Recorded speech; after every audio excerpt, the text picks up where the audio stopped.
একটা কঠিন সময়ে গোটা ভারতবর্ষ সমেত ত্রিপুরা রাজ্য চলছে।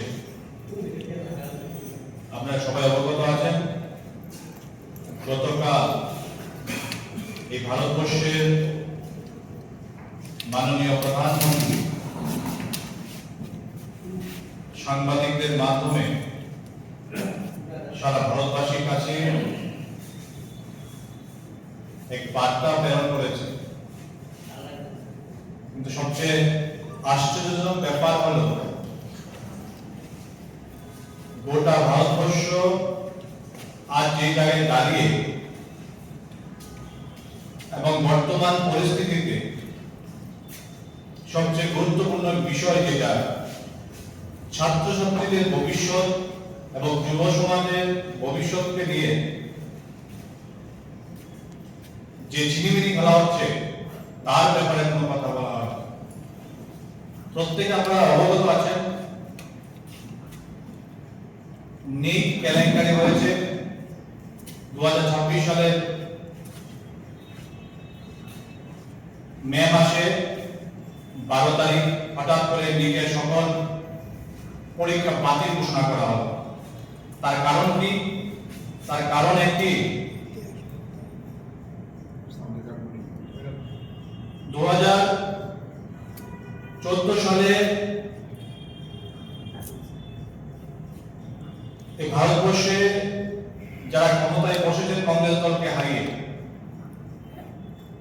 আজকে দেখা যাচ্ছে তারা বলেছিলেন যুব সমাজকে এক দিশায় পৌঁছে দিবেন এবং ছাত্র সমাজকে এক দিশায় পৌঁছে দিবেন। কিন্তু দেখা যাচ্ছে আজ গোটা সমাজ অন্ধকারের সময় হয়ে গেল।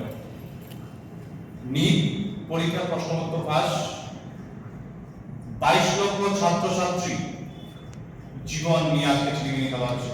শুধু আজকে নয়, 2026 সালের আগে 2024 সালে সেম ভাবে প্রশ্নপত্র ফাঁস এবং গ্রেস মার্কের বিনিময়ে ছাত্রছাত্রীদেরকে পাস করিয়ে দেওয়া। তার আগে 2017 সালে 19 সালে তামিলনাড়ুতে ছদ্মবেশ কেলেঙ্কারি, যেখানে শিক্ষার্থীরা নিজেদের পরিবর্তে অন্য কাউকে দিয়ে পরীক্ষা দিয়েছে। বর্তমান সরকার আসার পরে 2017 সালে এনডিএ ন্যাশনাল এলিজিবিলিটি কাম এন্ট্রান্স টেস্ট করার জন্য এনটিএ গঠন করেছিল। সেই এনটিএ 2017 সাল থেকে ভারতবর্ষে বিভিন্নভাবে কম্পিটিটিভ এক্সামগুলি সরাসরি তারা করে থাকে।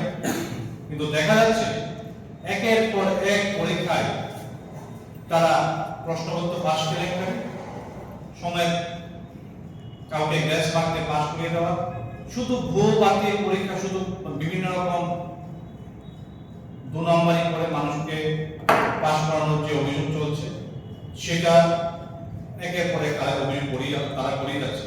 কিন্তু আজকে এই এনটিএ ন্যাশনাল টেস্টিং এজেন্সি গঠন কারা করেছিল?